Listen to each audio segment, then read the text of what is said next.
Nha mọi người nhá, thử điện mini của mình nhá. Cái cánh gáo nhá. Cái cánh gáo này của mình là mình chế được quá to rồi, bằng cái bánh xe rồi, cho nên là tua quá chậm. Và nước thì mùa này nó không có đủ gì, mút nước nhỏ, tua quá chậm, cho nên là mình phải thay cái gáo nhỏ vào nhá. Đây dùng dây Cora đây, dùng cả cái bánh xe này làm bu ly, như bánh xe với lại cái cánh gáo là nó to bằng nhau nhá. Chuột tí cho đây này, anh em xem nhá. Đây mình sẽ cho nước rượu vào nhá, mà cái đấy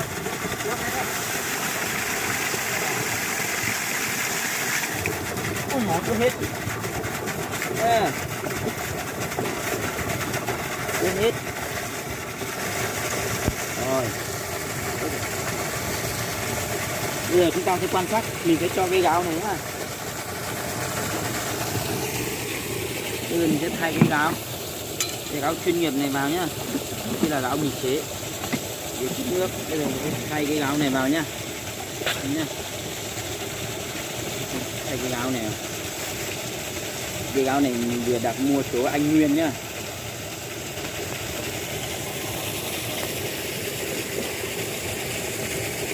Đó, cái này sẽ nhỏ gấp đôi. Chúng thay không đỡ đâu.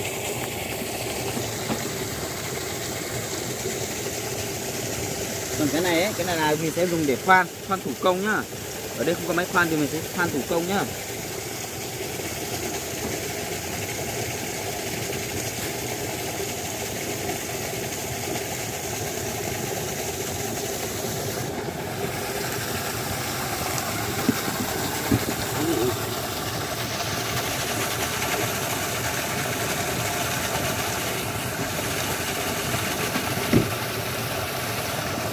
Phá ra nó đúng không ạ?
Giấy rồi.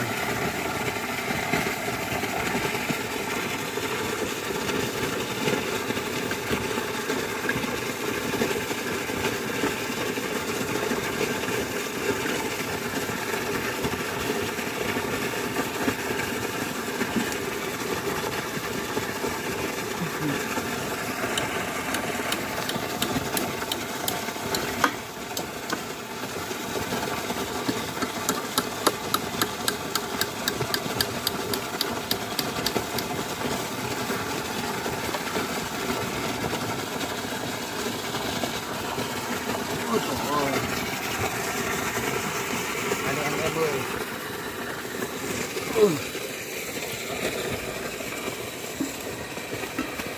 Gáo của mình chế đây nhá, quá to rồi. Chết. Cái này là tua quá chậm.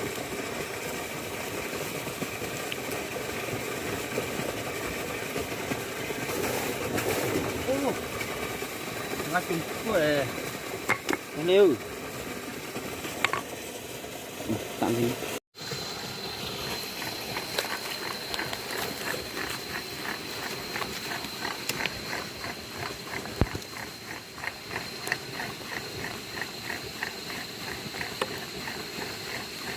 Quay thủ công, khoan thủ công anh em nhé, nặng phết đấy. Quá nặng luôn.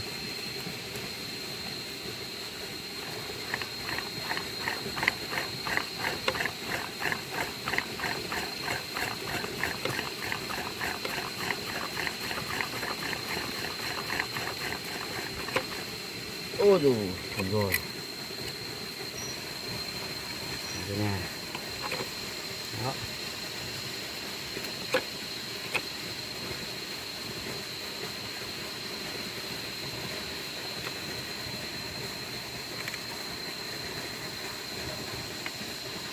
Đấy nhá. Bên này nhá.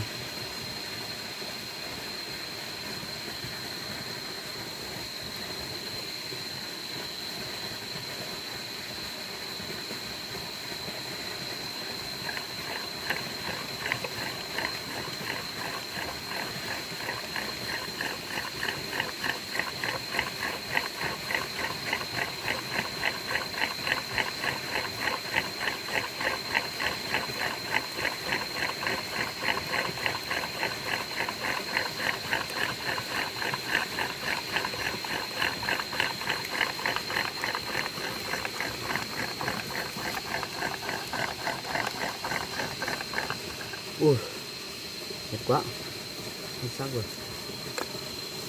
Đấy nhá. Bây giờ mình đã làm xong hệ thống này nhá.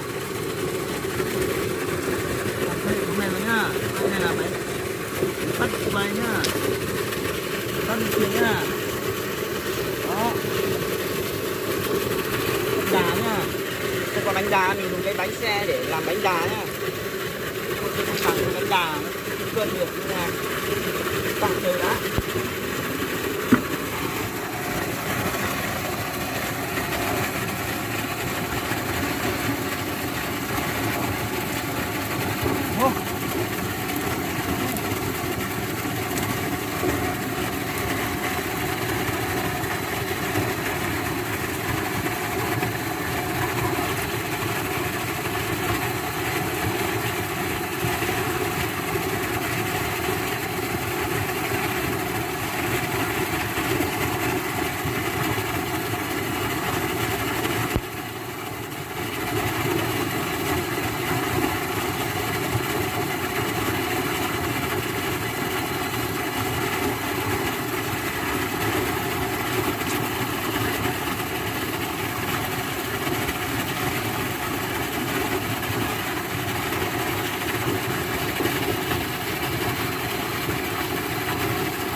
Cây đó.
Được chưa?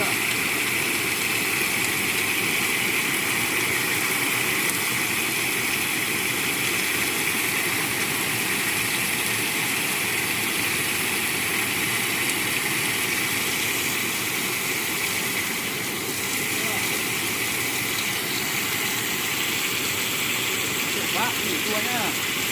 Đi nhỏ, nghỉ chua.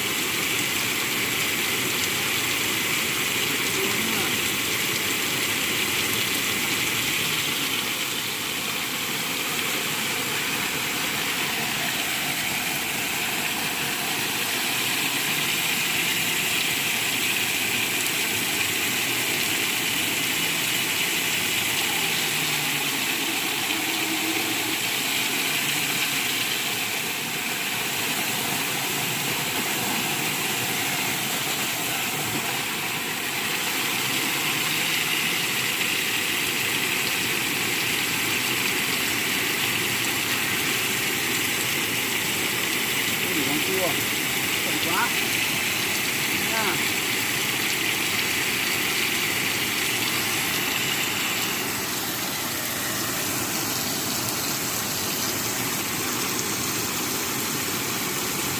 Thêm cái đĩa nha.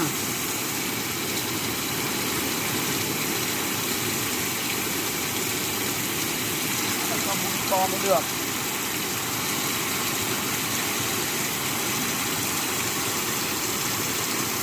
Là không được.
Cái này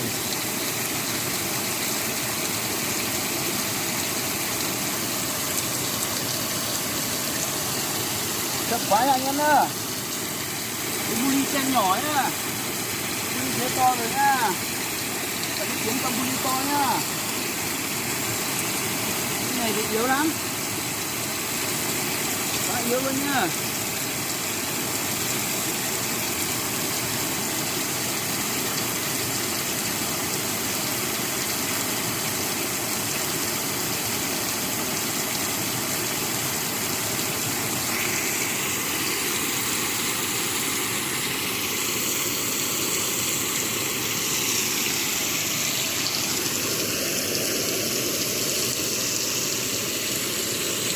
Chưa được nha.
to mà chắc to hơn.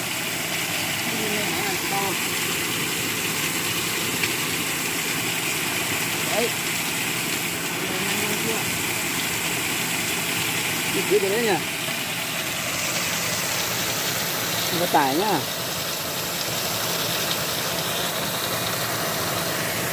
Đây này. Tua đây là đạt tầm 800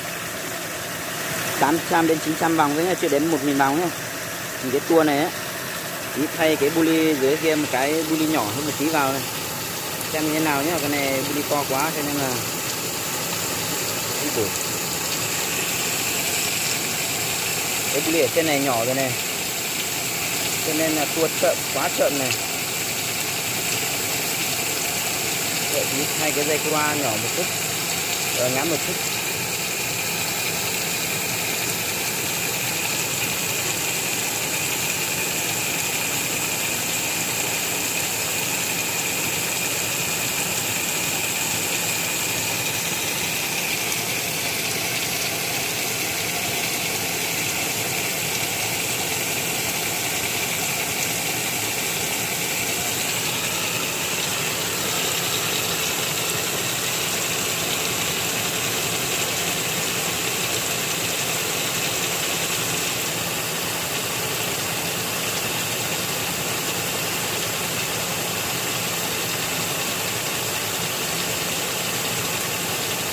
Dưỡng rồi này,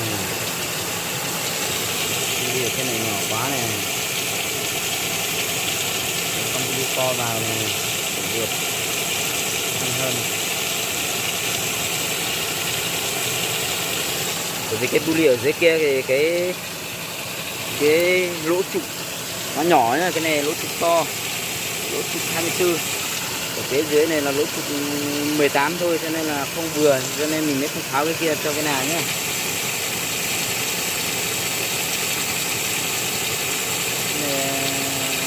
Điện là đủ. Nó này máy tua chậm, lên được 220V nhưng mà ở đây thôi, khi có tải là không còn đủ nữa. Cái tải là cái đấy. Cái áo này không biết được.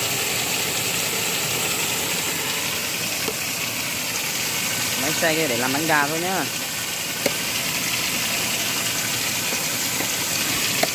Để làm bánh gà thôi nhá.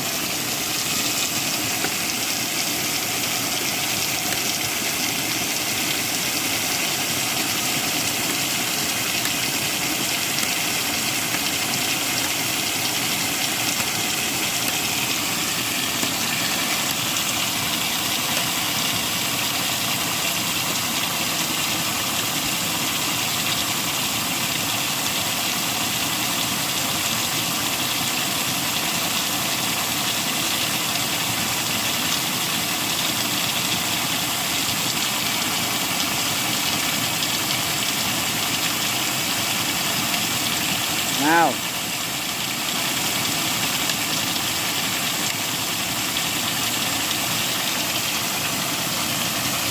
Tuy nhỏ quá không đủ này mọi người, không đủ tua nhá.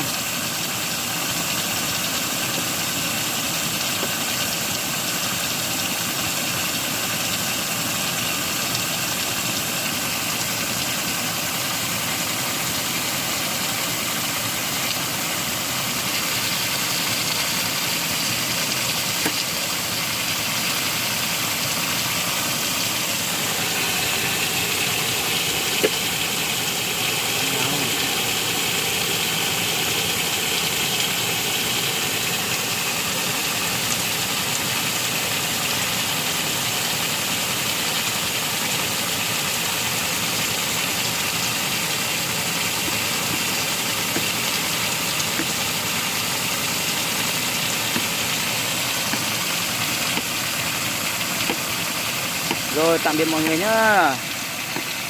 Video của mình xin kết thúc tại đây nhá.